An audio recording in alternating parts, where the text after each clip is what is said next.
اعوذ باللہ من الشیطان الرجیم، بسم اللہ الرحمن الرحیم. My dear student, chapter number 3 two nation ideology and ideology of Pakistan جو ہے وہ ہمارا ان پروگریس ہے، اور اس میں پہلا لیکچر میں آپ کو سمجھا چکا، جس میں نے لفظ آئیڈیالوجی کی آپ کے سامنے صحیح طور پہ وضاحت کرنے کی کوشش کی، اور ساتھ ہی بتایا کہ ٹو نیشن آئیڈیالوجی بیسیکلی کیا کانسیپٹ ہے، اور اسی طرح سے اس کی امپورٹنس کتنی زیادہ اہم ہے ہماری زندگی کے اندر. دوسرے مرحلے میں داخل ہوتے ہیں. مائی ڈیئر اسٹوڈنٹ، پاکستان کی تاریخ میں بہت سارے ایسے کردار ہیں کہ جنہوں نے پاکستان کے قیام کے لیے تن من دھن جو ہے اپنا قربان کر دیا، اور بلا شبہ اس میں بڑی ایک طویل ناموں کی ایک فہرست ہے جس کو ہم وقت کی قلت کی وجہ سے ڈسکس تو نہیں کر رہے، لیکن اس میں جو موسٹ پرومیننٹ نام آ جاتے ہیں اس میں سر سید احمد خان ہیں، اس میں علامہ محمد اقبال ہیں، علی برادران ہیں، قائد اعظم محمد علی جناح، لیاقت علی خان، اور اس طرح سے ایک طویل فہرست ہے ان شخصیات کی، ان پرسنالٹیز کی جن کا ہم پر بڑا احسان ہے کہ انہوں نے پاکستان کی آبیاری کی، پاکستان کے ملک کی تعمیر و ترقی کے لیے، اس کے قیام کے لیے اپنا کردار ادا کیا. تو ہم یہ آج ڈسکس کرنا چاہیں گے کہ علامہ محمد اقبال جو تھے، جو کہ ہماری سیاسی اور قومی تاریخ کا ایک بہت بڑا نام ہے، انہوں نے دو قومی نظریے کو کس انداز میں لیا اور اس کو کس طرح انداز میں پیش کیا. تو آج ہمارا یہی عنوان ہے، ٹو نیشن تھیوری اینڈ علامہ اقبال. علامہ اقبال کی بایوگرافی کے بارے میں تھوڑا بہت نالج آپ کو ہونا چاہیے. You may have the MCQs on the personality of doctor Allama Muhammad Iqbal. As you know, he was the son of mister Noor Muhammad. Sheikh Noor محمد کے ہاں یہ فرزند یا چشم و چراغ پیدا ہوا، اور ان کا جو برتھ ڈیٹ اور ایئر ہے ذرا دیکھیے، 9 نومبر 1877 سیالکوٹ، اور ڈیتھ ہوتی ہے 21 اپریل 1938. یعنی یہ وہ ہمارے شاعر ہیں جن کو ہم نے قومی شاعر کا بھی خطاب دیا، نیشنل پوئٹ آف پاکستان.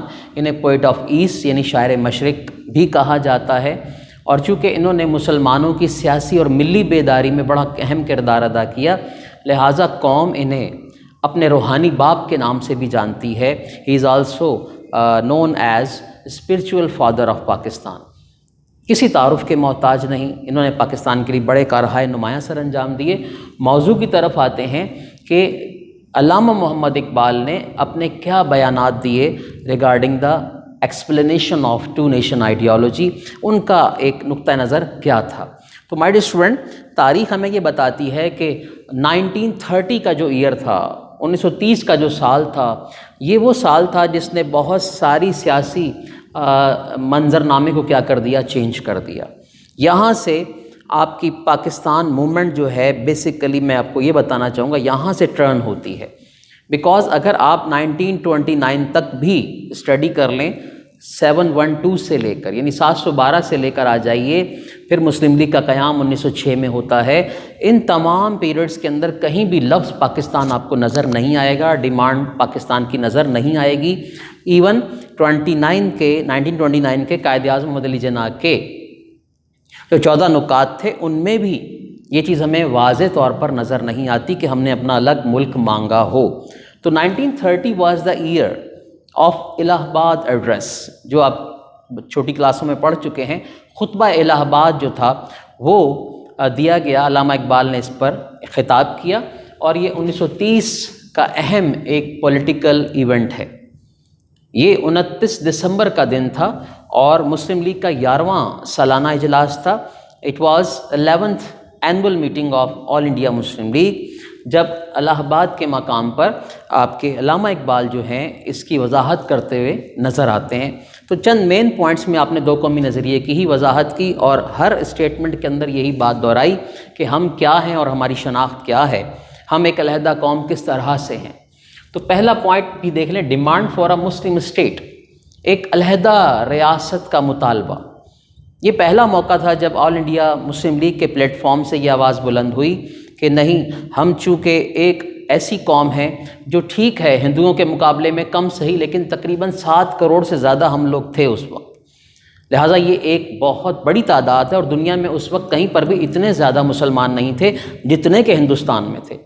لہٰذا ہونا یہ چاہیے چونکہ ہم اتنی بڑی تعداد میں ہیں، لہٰذا ہماری اپنی ایک اسلامک اسٹیٹ ہونی چاہیے۔ نیکسٹ میں دیکھیے گا، ٹو نیشن تھیوری میں آپ اس بات کی وضاحت کرتے ہیں کہ مسلمان اور ہندو بنیادی طور پر دو الگ الگ نظام ہیں، دو الگ الگ مذاہب ہیں، یہ دو الگ الگ قومیتیں ہیں جو اپنے طرز معاشرت مذہبی معاملات کی وجہ سے شاید کبھی ایک نہ ہو سکیں۔ مسلمان بڑی تعداد میں ہیں، ہندوستان میں اور بھی اقلیتیں ہیں، لیکن ہم مینورٹیز میں ہوتے ہوئے بھی کیا ہیں؟ زیادہ ہیں۔ لہٰذا ہمیں ہمارے حقوق چاہیے، چونکہ ہم ہندوؤں کے ساتھ مل کر سروائیول کی جنگ نہیں لڑ سکتے، ہم اپنا سروائیول نہیں کر سکتے، چونکہ جگہ جگہ ہمیں کانسیکوینسز یعنی سازشوں کا شکار ہونا پڑتا ہے، جگہ جگہ ہمارے ساتھ زیادتیاں ہوتی ہیں، چاہے وہ مذہبی معاملات ہو، چاہے وہ معاشرتی معاملات ہوں، لہٰذا ہمیں علیحدہ وطن ہی چاہیے۔ اور اسی طرح سے demand for a separate homeland میں آپ نے ایک اشارہ دیا تھا کہ میں یہ دیکھنا چاہتا ہوں، میری یہ خواہش ہے کہ وہ مخصوص علاقے جو برٹش انڈیا کے میپ پر نظر آتے ہیں اور وہاں پر مسلمانوں کی اکثریت ہے، like NWFP north western federal province, یعنی شمال مغربی سرحدی صوبہ جو آج KPK کہلاتا ہے پاکستان بننے کے بعد، اور شمال مغربی سرحدی صوبے کے ساتھ ساتھ سندھ کا علاقہ، بلوچستان کا علاقہ اور ویسٹرن پنجاب کا علاقہ۔ یہاں چونکہ مسلمانوں کی تعداد زیادہ ہے، لیکن یہاں میں اس لیے چاہتا ہوں کہ یہاں پر ایک مسلمانوں کی علیحدہ اسٹیٹ کو ڈیولپ کر دیا جائے تاکہ مسلمان اپنی زندگی کو بآسانی بسر کر سکیں۔ اسی طرح سے آپ فرماتے ہیں Islam is a complete code of life, اسلام ایک پراپر، ایک مکمل ضابطۂ حیات ہے جس میں ہر زندگی کے پہلو کی صحیح وضاحت کی گئی ہے کہ زندگی گزارنے کے طور طریقے کیا ہوتے ہیں، مذہب کیا کیا آسانیاں فراہم کرتا ہے۔ تو اگر انسان کو اپنی فلاح، اپنی اصلاح، اپنی بقا چاہیے تو آپ کو اسلام کے فولڈ میں خود کو کنورٹ کرنا ہوگا۔ یہ ایسا دین ہے جو کہ ایک مکمل ضابطۂ حیات ہے۔ اسی طرح آپ کہتے ہیں، فرماتے ہیں Islam is free of theocracy. Theocracy کا سینس یہ ہوتا ہے کہ بہت زیادہ فورسفلی کسی ریلیجن کو، کسی کانسیپٹ کو جو مذہبی نقطہ نظر ہو اسے فورس کر دینا۔ تو آپ نے ہندوستان میں اس بات کی وضاحت کی کہ انڈینز یا ہندوز یہ نہ سمجھیں کہ اگر ہم اس ریاست کا مطالبہ کر رہے ہیں تو ہندوستان میں یہ ریاست بن جانے کے بعد ہم کسی اور کو سروائیو نہیں کرنے دیں گے، ایسا نہیں ہے، بلکہ ہم فری، ہمارا مذہب جو ہے وہ اس تھیوکریسی کا، فلسفے کا قائل نہیں ہے۔ تو مائی ڈیئر اسٹوڈنٹ، یہ تھا آپ کے الہ آباد ایڈریس میں علامہ محمد اقبال کی جانب سے دو قومی نظریے کی وضاحت جو ان کے اسٹیٹمنٹس میں بارہا نظر آتی ہے۔ اس ٹاپک کو آپ نے تھورلی پڑھنا ہے، اس کی اہمیت بھی بعض اوقات ایگزامس میں پوچھی جا سکتی ہے۔ آئیے آگے چلتے ہیں۔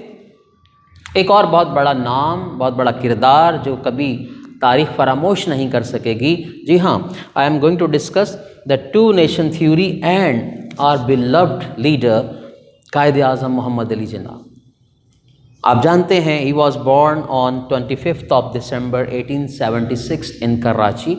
اسی کراچی میں، جس کو آج ہم شہر قائد کہتے ہیں، قائد اعظم محمد علی جناح نے آنکھ کھولی تھی، اور پھر یہ دیکھیے کہ 11 September 1948 میں آپ کا انتقال بھی اسی شہر میں ہوا اور آپ کا مزار بھی اسی شہر میں موجود ہے۔ تو قائد اعظم کی زندگی ہمیں نظر آتی ہے شاید وہ پیدا ہی اس نوبل کاز کے لیے ہوئے تھے کہ بس یہاں دیکھیے 25 December 1876 میں قائد اعظم نے آنکھ کھولی، پیدا ہوئے، اور پاکستان بننے کے مکمل 1 سال کے بعد، 1 مہینہ اوپر ہوا، اللہ تعالیٰ نے آپ کی روح قبض کی اور آپ اپنے خالق حقیقی سے جا ملے۔ تو حالات یہ بتاتے ہیں ماضی کے کہ شاید قائد اعظم اسی نوبل کاز کے لیے پیدا ہوئے تھے۔ قوم نے آپ کو فادر آف نیشن کا خطاب دیا، یعنی بابائے قوم۔ جس طرح علامہ Iqbal spiritual father of nation کہلاتے ہیں، آپ فادر آف نیشن کہلاتے ہیں، یعنی بابائے قوم کا خطاب دیا گیا۔ تو قائد اعظم محمد علی جناح نے بھی دو قومی نظریے کی بڑی خوبصورت، بڑی واضح اور بڑے آسان لفظوں میں بھی اپنی وضاحت کی۔ یہ دور جو ہے 1940 کا دور ہے، اور 1940 کے اراؤنڈ جو ہے آپ نے جہاں جہاں بھی آپ جیسے کہ علی گڑھ مسلم یونیورسٹی ہو گئی، اس کے علاوہ جناب آپ کے پشاور کالج ہو گیا ہمارا، جس کو ہم پشاور یونیورسٹی بھی کہتے ہیں، اور اس کے ساتھ ساتھ مسلم لیگ کے مختلف جو میٹنگز ہوا کرتی تھی، اس میں بڑی وضاحت کے ساتھ آپ اس بات کی وضاحت کرتے نظر آتے ہیں کہ دو قومی نظریہ کیا ہے اور ہمیں اس پر کیسے کاربند رہنا ہے۔ تو آپ کا یہ بیان اسٹیٹمنٹ ہمیں نظر آتا ہے کہ ہندوستان میں پاکستان کا قیام اسی روز ہو گیا تھا، پاکستان اسی روز دنیا کے اندر قائم ہو چکا تھا جب ہندوستان میں پہلا ہندو مسلمان ہوا۔ Pakistan came into being on the day the first Hindu was converted in the fold of Islam۔ یہ آپ کا بڑا زبردست اسٹیٹمنٹ ہے، اور آپ فرماتے ہیں کہ یہ وہ دور تھا جب ہماری یہاں پر حکومت بھی نہیں ہوا کرتی تھی، لیکن میری یہ سوچ کہتی کہ شاید اسلام اور پاکستان کا قیام اسی روز معرض وجود میں آ چکا تھا۔ اسی طرح سے ہمیں قائد اعظم کے دیگر فرامین میں بھی یہ چیز ملتی ہے کہ ہندوستان کبھی بھی ایک ایسا کانٹیننٹ نہیں رہا جس میں صرف ایک قوم کی حکمرانی ہو، بلکہ یہ وہ جگہ ہے جہاں پر ملٹیپل نیشنز نے آ کر اپنا اثر و رسوخ دکھایا، اور آج تک یہاں پر ملٹیپل نیشنز یا ڈیفرنٹ نیشنز اپنا سروائیول دکھا رہی ہیں، لیکن اس میں ہم لوگ بھی شامل ہیں۔ لہٰذا ہندوستان کا معاملہ ملکی معاملہ نہیں ہے، انٹرنیشنل ایشو ہے، لہٰذا اس کو انٹرنیشنلی ہی دیکھنا چاہیے کہ اس میں لوگ کس طرح سے سروائیو کریں گے، چاہے وہ مسلمان ہوں، ہندو ہوں، عیسائی ہوں، سکھ ہوں یا کوئی بھی قوم ہو۔ تو آپ کے بیانات سے بھی یہ بات واضح ہو جاتی ہے کہ ہم ایک علیحدہ قوم ہیں، ہماری ایک الگ شناخت ہے، ایک پہچان ہے، ہمارے رسم و رواج، طرز زندگی، طرز معاشرت، طرز عبادت، each and everything are change. لہٰذا ہم ایک علیحدہ قوم ہیں، اور قومیت کی، نیشن کی ہر ڈیفینیشن کے لحاظ سے ہمیں سیپریٹ مانا جانا چاہیے۔ تو ہمارے اسٹوڈنٹ یہاں پر آ کر ہم اپنے آج کے لیکچر کو وائنڈ اپ کرتے ہیں۔ آپ کو میں نے سمجھا دیا کہ ٹو نیشن تھیوری کے حوالے سے علامہ اقبال کے اسٹیٹمنٹس کیا تھے، اور قائد اعظم نے اس کو کس طرح سے لیا اور کس طرح سے اس کو بریف کیا۔ اپنا بہت خیال رکھیے گا، اگلے لیکچر میں ہم تھوڑا سا اس کو آگے بڑھائیں گے۔ السلام علیکم ورحمۃ اللہ وبرکاتہ۔